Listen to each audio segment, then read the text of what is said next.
Um sujeito estava andando pela rua quando deparou com um restaurante que vendia carne de gaivota. Pediu a carne, comeu, foi pra casa e se matou. Por quê?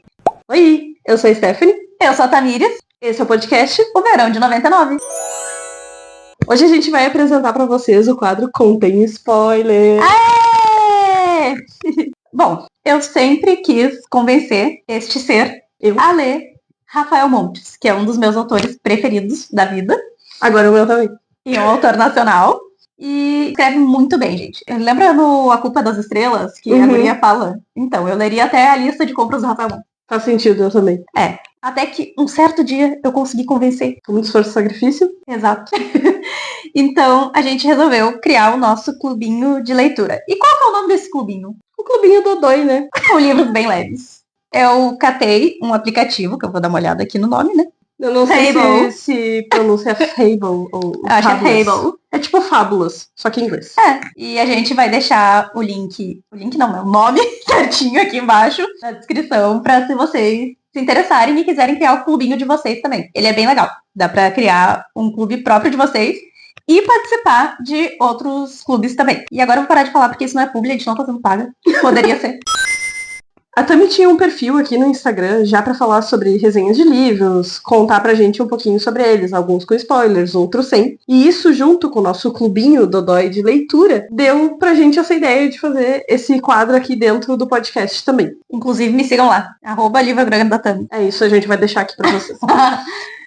Bom, a nossa ideia é tentar trazer para vocês aqui, pelo menos uma vez por mês, uma espécie de resenha sobre algum livro, série ou filme que a gente tenha lido juntas, assistido juntas atualmente. Os temas e os gêneros vão ser variados, mas eu confesso que a gente tem uma leve inclinadinha ali para os thrillers e para Rafael Montes. E aí, quando a gente fala de filmes, pode ter certeza que vai vir comédia romântica dos anos 90 e dos anos 2000. É certo. E as séries clássicas também, né? Sim. Nesse quadro, a gente sempre vai tentar dar uma introdução geral para vocês sobre o tema do livro, fazer uma espécie de resenha, e aí depois a gente vai avisar para vocês quando vão começar os spoilers. É claro que a gente não vai fazer aqueles spoilers sacana que vai te dar o plot final do livro, porque daí é muita sacanagem, mas a gente vai te deixar avisado caso tu não goste de nenhum spoiler mesmo. E daí a gente só vai falar o que já tem em sinopses e coisas assim. E como se trata, nesse caso, do livro do Rafael, tem muitos plots. E então, alguns pode ser que seja entregue. O final não, mas... alguns talvez sejam necessários para fazer vocês terem vontade de ver. A ideia do quadro é realmente a gente pegar a história para conversar sobre ela, como se fosse tudo isso um grande clubinho da leitura. A gente vai debater sobre a história, a gente vai falar mal de personagem, que é a minha coisa favorita no mundo. Questionar a moral duvidosa deles, ou passar pano pra outros que a gente adora. Como se a gente estivesse fazendo uma fofoquinha. Fofoquinha literária. Gosto desse termo. Agora, sem mais enrolação, vamos falar sobre a história de hoje. Bom, o livro escolhido foi O Jantar Secreto, do Rafael Montes, que é um autor fenomenal. Um tema bem leve, bem gostoso. Não, gostoso. Credo.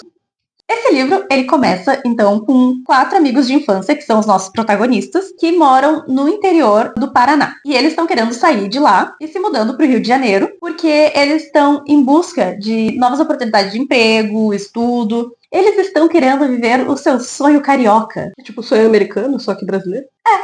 Começa a tocar Garota de Ipanema. Os 4 decidem morar juntos pra rachar o aluguel, porque nesse país não tem como pagar um aluguel sozinho. E aí eles acabam passando um perrengue de grana muito brabo. Como todo jovem adulto. Mas o motivo deles é... Mas enfim. Mas por que eles passam por esse perrengue, amiga? Porque o querido Leitão decidiu gastar tudo com...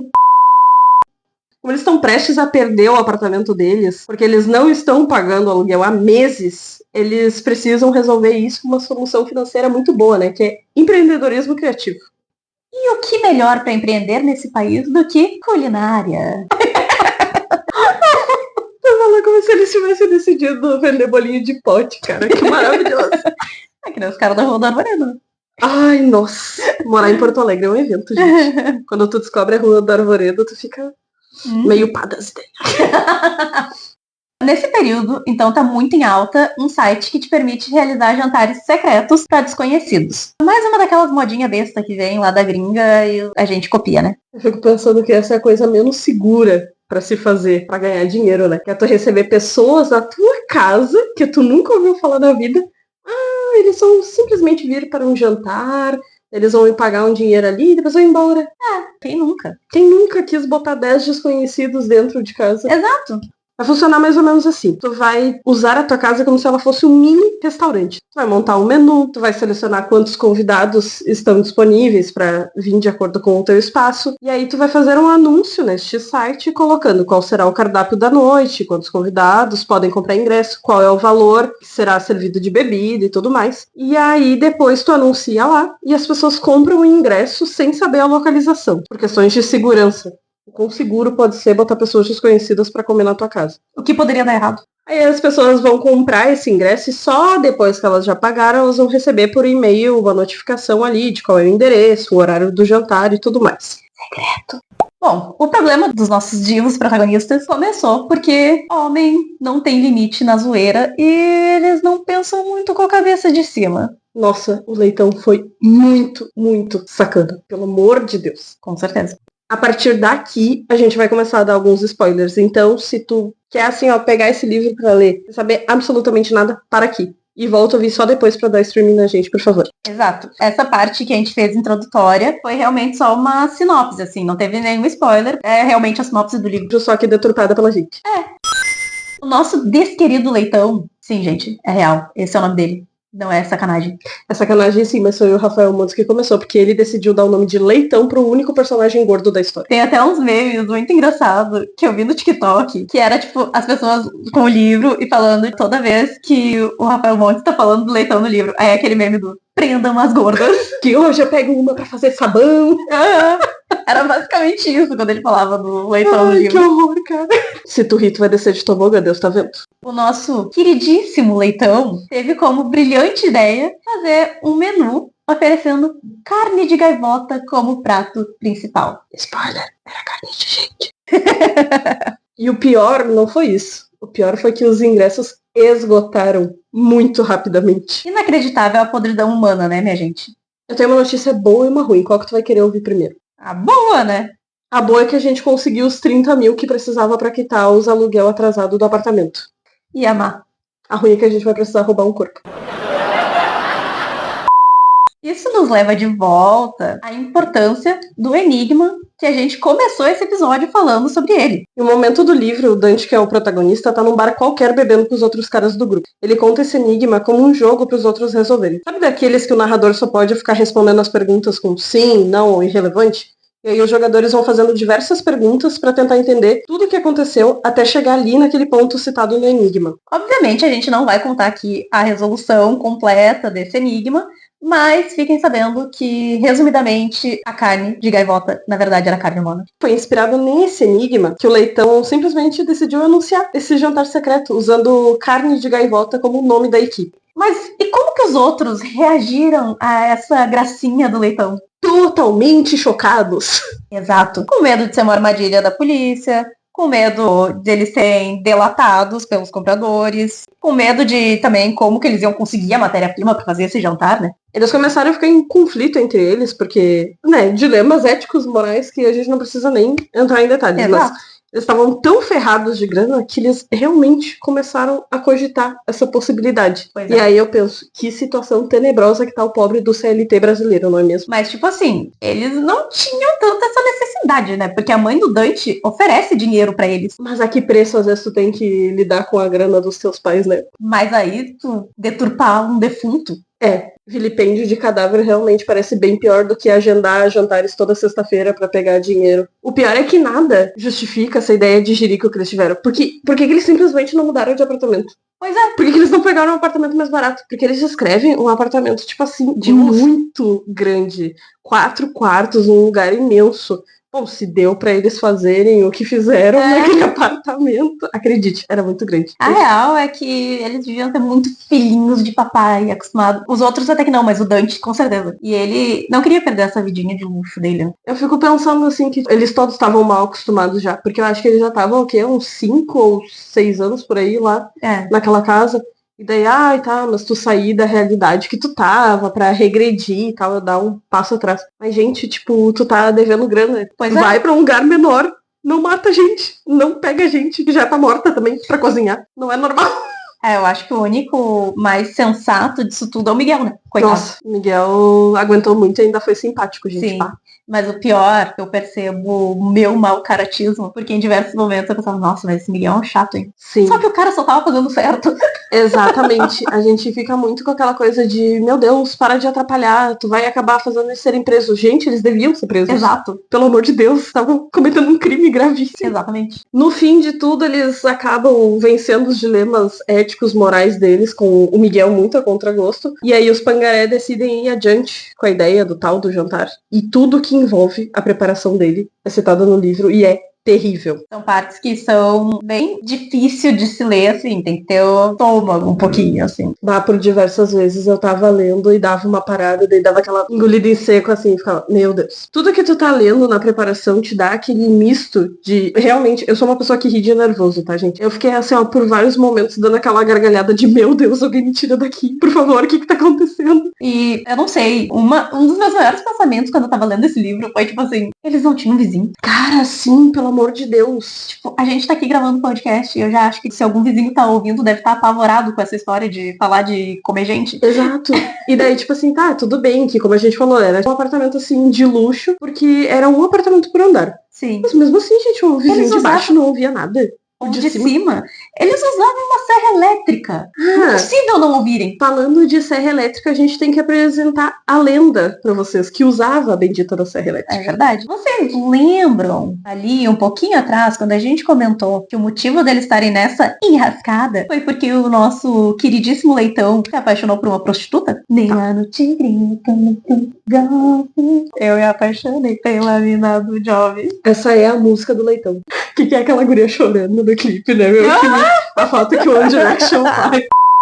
Basicamente, a causa da dívida deles se chama Cora. A Cora é uma querida garota do Job, que também, por incrível que pareça, tinha experiência com matadouros. Basicamente, se criou dentro de um matadouro, tipo, pra açougue mesmo, normal, tá? Nome de gente. E ela tinha muita experiência com serrar pessoas, o que foi bem útil pra galera. Ela foi o 5º membro da equipe, né? Dessa grande equipe, assim, que faz coisas maravilhosas. Eu acho que a melhor parte da Cora usando a serra elétrica, que, nossa, isso fica constrangedor, né? Falar que a gente tava torcendo pela diva. Mas ela simplesmente colocou adesivos na motosserra dela, gente. Motosserra amarela. Não tem como tu não desenvolver empatia pela querida. Ela é igual o Jason da Serra Elétrica.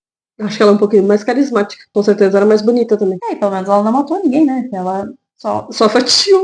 Mas já tava morto. Ai, que oculto. Tem mais uma coisa que é importante falar desse livro, que é... Tá todo aquele caos ali acontecendo, que é uma nojeira de ler, né? O vilipêndio rolando. A galera super entretida nos jantares secretos. E só que aparece histórias dos personagens antes. Como que eles chegaram até aquele ponto da vida. O Dante, por exemplo, é um homem homossexual. Aí o Leitão é um cara obeso. Aí o Leitão tinha uma estrutura familiar bem complicada. Alguns deles eram muito pobres, os outros eram ricos, mas ao mesmo tempo tinham uma vida que era uma desgraça também.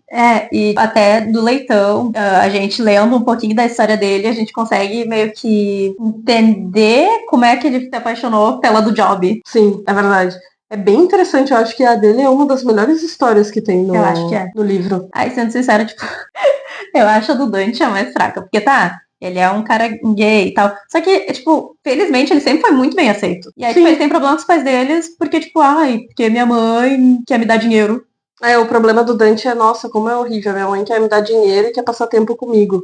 Eu acho que as histórias mais tristes são a do Leitão e a do Miguel. A do Miguel é bem complicada, né? O livro tem umas reviravoltas muito, muito boas, tanto com as histórias dos personagens, quanto com a história principal do livro. Ela é complicada de ler se tu tiver estômago fraco, tem gatilho de nojeira. Na verdade, tem gatilho, acho que de bastante coisa, né? Com essa questão de canibalismo e tal. A Cora, as histórias da Cora tem gatilhos de abuso infantil, se não me falha a memória.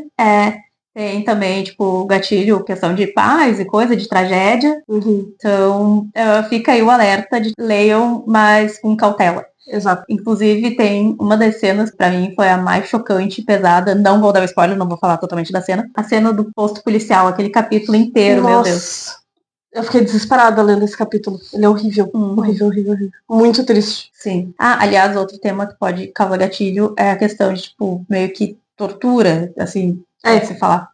Realmente. Esse capítulo específico, ele é bem pesado, ele é bem complicado. Tu vai sair muito triste dele. É um capítulo que eu, pelo menos, tive que parar algumas vezes, assim. Sim, eu parei também, dei aquela respirada funda, umas choramingadas e eu voltava assim, mas... Tu meio que já sabia que tudo ali ia acabar muito mal. Sim, e nunca mais vai ver um posto policial da mesma forma. Juro por Deus, toda vez que eu passo por um posto na rodovia, eu fico meio... Eu sei o que vocês estão fazendo. Que horror, né? Por favor, não prendam a gente. Assim, eles resolvem, né, fazer esse primeiro jantar. E o caos é completo. A partir daí, pra frente é só pra trás. O Miguel trabalha no hospital como médico e eles decidem que a melhor solução seria roubar um corpo de alguém que já tá morto. Graças a Deus, canibalismo tudo bem, mas assassinato já era um pouquinho demais. Exato. E aí eles fazem todo o trâmite pra conseguir roubar esse corpo e, gente, juro, essa cena eu acho que eu achei engraçada de tão caótica que ela foi. E a forma como ela é contada, porque, tipo, o Rafael, ele faz um capítulo inteiro só de mensagem no WhatsApp. Gente, é hilário, hilário. Porque daí tu vai lendo e parece que tu tá lendo prints de fofoca de um grupo aleatório. E o Leitão tem umas figurinhas tão desgraçadas. Os memes dele. Figurinha sacana. Ele é aquele clássico macho escroto. Nossa, ele é terrível. Não, e ele com os erros do corretor, muito bom também. Sim. Gente, tudo que eles podem fazer Vão de errado eles fazem. suruba pra nós. Opa, sanduba. Ai, cara, é horrível. E daí é todo um caos acontecendo, deles, tipo, tendo que pintar o carro pra passar despercebido. E daí o carro fica, convenhamos, fica bem pior. E aí fica lá, eles tentando convencer o Miguel a ajudar, e o Miguel falando, não vou ajudar, não vou ajudar. E no final ele ajuda. No final ele ajuda, porque senão ele vai se ferrar mais ainda. Mas agora o que me indigna desse fechamento todo, desse roubo de cadáver que, pasmem, deu certo, eles simplesmente botaram um negócio no elevador do prédio e subiram e ninguém viu. Como assim ninguém viu, gente? Eles estão passando por um cadáver. O que nos leva de volta pro ponto do... Eles não têm vizinhos. Não, só pode os vizinhos deles só não tem um porteiro, tipo, é um prédio tão chique, não tem porteiro. E tipo assim, tá, eles explicam que, mas isso foi de madrugada, foi muito cedo da manhã, né, que eles subiram, mas gente, não é possível que ninguém, assim, deu a casualidade que Portaria ninguém 24 horas. Precisava usar. Eles carregando o cadáver que nem o tio Paulo. Sim. Que era que eu fiquei pensando, gente, que horror. E aí, depois, não satisfeitos em terem usado o elevador pra subir com um corpo, eles ligam uma motosserra que me diz assim, ó, tu, houve uma motosserra aqui no teu prédio. Por que que uma pessoa dentro de um apartamento ia precisar de uma motosserra? Pois é. Nem a Madu Magalhães fazendo DIY dentro do quarto dela, quando morava em apartamento, usava motosserra. Gente, não faz sentido. E ninguém estranhou. E perguntou pra síndico, nada. Pois é, né? Aqui a gente quer transportar uma geladeira, toma multa. Aí o cara liga uma motosserra pra fatiar um corpo, tá tudo bem. Tá tudo bem. E o pior é que eles têm todo esse trabalho pra no final, eu não lembro se eles esqueceram de ligar o freezer ou se o freezer se desligou por algum motivo. Por algum motivo parece que o freezer tava desligado, tipo como se ele tivesse estragado, assim. E aí descongelou o corpo. E o corpo a carne simplesmente apodreceu. Exatamente. E aí lá vão eles de novo atrás de outro corpo. Só que tem um problema. Eles se desesperaram por causa desse corpo perdido. Ficaram pensando, meu Deus, não tem como a gente roubar um segundo corpo. Porque, imagina, o hospital já tava sob investigação. Sim, já porque não é bem assim, gente. É muito, muito grave tu perder alguém. E aí, como é que faz pra conseguir outro corpo agora? Mata. Atropela. Atropela. Ai, que horror. Esse é o Hugo, não sou eu, é o Hugo. Aí, agora, entra o nosso maravilhoso chefe de cozinha. Desculpa, gente, eu não posso mentir desse jeito. Ele é o pior personagem. Ele é o pior personagem, mas eu imagino muito como o Chai Suede, então, um gostoso. Ai, não, eu imagino ele com um cara, assim, muito desagradável, tipo, com aquela cara de macho escroto. Mas o Chai sabe fazer uns papéis de macho desagradável. É que pra mim ele tem cara de esquerdomacho, daí não funciona. O Hugo é uma pessoa totalmente desagradável. Ai, sim. E por algum motivo, pra ele é super plausível a ideia dos jantares, porque ele é um chefe frustrado. Ele só quer ser famoso. Exato. E daí, tipo assim, tá tentando a vida ali no normal, não tá dando certo, pois então vamos migrar para o mercado de canibalismo, né? Por que não? Aí simplesmente o Hugo sai e volta com a matéria-prima que eles precisam. E aí fatiam de novo. E aí, de novo, gente, cadê esses vizinhos? Porque ela fatiou 2 pessoas e ninguém falou nada, ninguém reclamou pro síndico. Esse prédio é fantasma, eu tenho certeza. Aí ele chega com o corpo e tudo mais, eles fatiam. E chega a belíssima hora do jantar. E, curiosamente, nesse momento, as coisas rolam bem. Cara, deu tudo certo. Contra todas as nossas expectativas, todo mundo amou o jantar. Com exceção de uma pessoa. Uma ou 2? Era uma, mas conta como 2 porque eles eram um casal. Uma das pessoas que foi se arrependeu de estar no jantar. Ele queria ir por curiosidade, mas ele acabou se arrependendo e não queria comer a carne. Então, um outro maluco lá, o Humberto, ele vai ser um personagem importante também. E ele começa a querer brigar com o cara e forçar ele a comer a carne, porque ele disse que se ele não comesse, ele poderia sair dali e denunciar ele. Mas, na verdade, eu acho que muito disso era homofobia da parte do Humberto. Tu achou? Eu achei que era realmente, tipo assim, se tu não comer, tu não tá te comprometendo com o ato, logo tu tá passível de denunciar o negócio. Eu não consegui enxergar como homofobia ali nesse caso, pelo menos. Eu não li dessa forma. Pode ser. Mas pode ser uma questão de interpretação mesmo. Também. Porque ficou muito pra mim assim que, tipo assim, como assim tu não vai comer? Aí tu vai sair daqui e vai falar pra qualquer um? Tu não vai ferrar a gente não, te liga, vai comer essa merda assim. Aí enfim, dá toda essa treta e tal. E o Dante, ele interfere, né? Ele puxa o casal ali pra um lado e fala, eu vou ali na cozinha, porque um deles quebra o prato de comida, e eu vou pegar uma carne, um bife do almoço e vou trazer pra vocês. Mas vocês fingem que é carne humana e come, mas vai ser carne de boi. Aí, beleza. Lá vai o Dante. E volta com o prato, eles comem a carne, né? Mas a gente descobre uma coisinha depois. Era gado, coisa nenhuma. Era carne de gente. Eles comeram a carne de gente enganados pelo Dante sem saber. Como tudo nesse jantar correu perfeitamente bem, eles decidem tentar outros jantares. Fazer cagada uma vez não é suficiente. A gente tem que se afundar. E a gente sabe que o ser humano ele é muito movido por dinheiro. Então, se ele faz uma coisa errada, que dá muito dinheiro e ele não é pego, ele vai continuar. Sim, e aí tu pensa, o primeiro que eles fizeram foi suficiente pra quitar a dívida deles. Agora o próximo dinheiro ia entrar praticamente limpo. Eles iam ter os gastos com o jantar, seria a matéria-prima de comprar uma alfacezinha, comprar um tomatinho, roubar um cadáver. De resto, era tranquilo. Exato, eles economizam na carne. Pelo menos isso, né? Porque a carne tá caríssima. A estrutura do jantar estava funcionando como? O Hugo era o chefe de cozinha, que estava super orgulhoso do seu trabalho, porque as pessoas elogiaram, coisa que ele não tinha no emprego dele no dia a dia. Ele era só mais um sous-chefe jogado por aí. Também não vou defender esse cara, porque ele é um sacana do caramba. Medíocre. Mas aparentemente carne de gente ele sabia cozinhar muito bem. Eu gostaria que pudesse materializar personagens pra eu poder pegar o Hugo e descer o cacete nele. De novo a gente querendo bater em gente. Sabe que eles apresentam esse jantar de um jeito que parece tão bom e bem feito, que o Hugo parece um chefe que, apesar de ser uma pessoa cuzona, ele parece ser um chefe tão bom que me faz pensar, por que não cozinhou um frango? Porque, por que ele não fez, sei lá, uma carne de coelho, um javali, qualquer coisa que fosse diferente, então não precisa ser gado, cozinha uma carne de caça. Um carneiro. Não precisava ser uma pessoa. O Dante se comportava como maître, eu acho que se chama, né? Ele servia os vinhos, ele era como um garçom, algo assim. Aí ele apresentava os convidados pro menu, explicava como é que funcionava e tudo mais. O Miguel estava envolvido naquilo só porque estava sendo pressionado, sinceramente. Porque ele estava à beira da loucura. Ficava perto, Ele tentava ficar ao máximo longe daquilo, ele tava enlouquecendo com a situação toda. E o Leitão era o cara que divulgava, que fazia as postagens, que tinha as ideias de merda do grupo. E assim eles seguiam. E aí, como acontece de que, faz merda, não é descoberto, tu vai continuar fazendo merda, eles fizeram muitos jantares. Foi, acho que, se eu não me engano, cerca de 1 ano inteiro deles fazendo jantares, né? Eu acho que foi.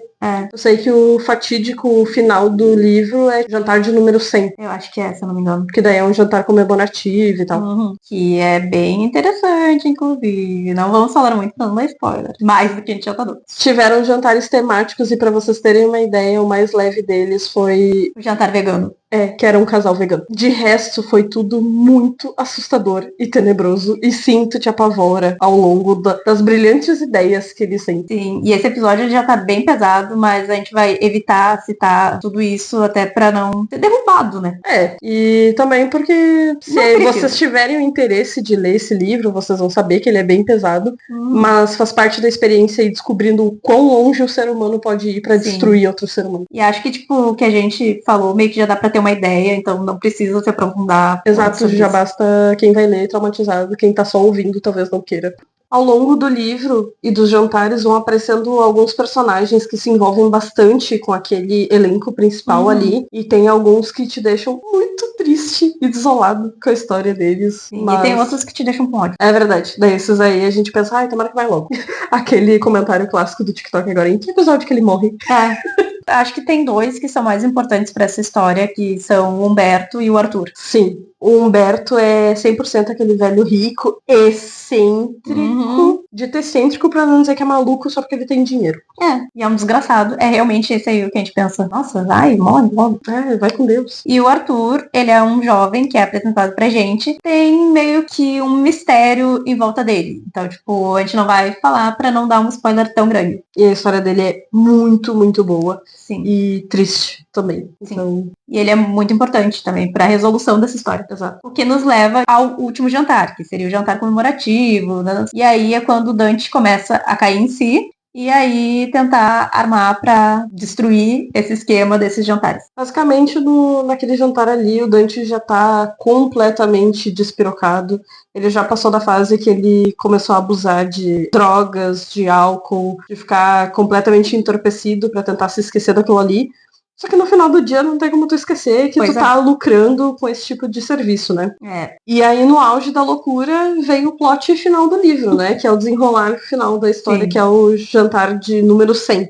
O jantar comemorativo. Onde tá simplesmente a elite, que eram as pessoas que mais frequentavam esses jantares. Os primeiros frequentadores. Os primeiros que estavam vivos, vale a pena citar. É verdade. Deixa aí como vocês acham que eles partiram dessa pra uma pior. Esse jantar se desenrolou num pandemônio que vocês não têm noção. Mas é algumas das cenas mais prazerosas de ver o caos acontecendo. Muito caos. Aquele vídeo do criança chorando, não sei o que lá. Tem criança latindo, tem cachorro chorando. A sensação que eu tive com esse último jantar foi aquele filme Corra. Que tu pensa assim... Meu Deus, esse personagem tem que reagir, tomara que ele faça alguma coisa, tomara que ele dê cabo neles. E é exatamente isso que eles fazem. Exato. O caos realmente se instaura de um jeito terrível. E o final é terrível. E tudo é terrível. Mas é muito satisfatório. Porque tu pensa, aquela gente merecia aquilo mesmo. Sim. Eles mereciam. Incrível, gente, incrível. E tal qual todo o livro do Rafael Montes, tu vai ser feito de otária no final. Sim. Numa das partes finais, assim, do livro, eles voltam pra cena do começo, que é o Dante chegando até policiais totalmente ensanguentados. É verdade. E aí tu tem esse comeback dele lá do final pro início, que daí tu entende o como que ele chegou naquele ponto ali. E aí se desenrola algo que tu pensa assim, agora está tudo acabado. Ele vai se entregar e é isso aí, paciência, vai pagar pelos crimes dele. Só que aí o Rafael Montes acontece, né? E fica aí, a gente não vai contar o maior dos spoilers. Sim, ainda tem mais spoilers, mas a gente não vai contar. Quando tu achar que tá tudo encerrado, ele vai vir lá e vai te levantar uma bandeira escrito trouxa. Então, esse foi meio que um resuminho que a gente deu do livro, resuminho de meia hora, que a gente deu sobre o livro. Outra coisa que a gente gostaria de falar, além da história, é sobre a estrutura do livro. Uma coisa que eu acho genial do Rafael Montes é que ele tem esse jeito de escrever incrível. Então, que nem a gente citou, tem um capítulo inteiro passado na conversa do grupo deles do WhatsApp, que é muito legal, tipo, que torna leve, porque eles estão fazendo uma coisa muito pesada, mas torna leve de ler. Deixa mais... Parece que quebra aquela tensão do livro acontecendo. Tem capítulos que são cartas do Leitão. Sim, as cartas que ele escreve pra mãe dele no interior. Tem alguns capítulos que são de memórias. Tem uma coisa muito engraçada no meio desse livro, que são poesias citadas perdidas dentro da história. Como se eles estivessem do nada tendo alguma reflexão, assim, de alguma poesia que eles leram num banheiro público qualquer. Sabe quando tu vai nas baladinhas e tem aquelas poesias lindas, filosóficas, lá dentro da porta do banheiro? É bem isso. Certa vez num banheiro público. Certa vez num banheiro público. E aí, simplesmente, tu tá num momento tenso do negócio e o Dante lembra de alguma poesia de banheiro público. Sim, também uma parte que eu ri muito quando eu vi, que é quando tá contando um pouco da história do Leitão. e fala que ele fez um desenho pra escola um dia. E aí, eis que tem a página, desenho do leitão. E é um desenho muito engraçado, gente. A gente vai botar no post do episódio pra vocês verem esse desenho. Ah, sim, né? Tu tem o livro físico, dá pra gente botar. Vou tirar uma fotinha, daí a gente bota. Então, amiga, o que você achou da experiência de finalmente ler Rafael Monte? Cara, eu fiquei tão triste por alguns personagens, tão satisfeita com o caos instaurado. Mas no geral eu achei essa experiência assim, ó, fenomenal. Muito incrível, muito legal mesmo ler. O cara me fez de trouxa do início ao fim desse livro. Como pode? Um homem me fez de trouxa e eu amei. Gostou? É a sensação que eu tenho toda vez que eu leio os livros dele. Eu tenho que ler mais. Fica aí o apelo pra ela ler Uma Mulher no Escuro, que é o meu livro favorito dele. E eu até releio com ela. Ai, meu Deus. Se vocês querem, peçam muito aqui. Então é isso. Esse foi o primeiro episódio do Contém Spoiler. E a gente se vê no próximo mês com mais episódios do Contém Spoiler. E na semana que vem com os nossos episódios normais. É isso. Tchau. Tchau.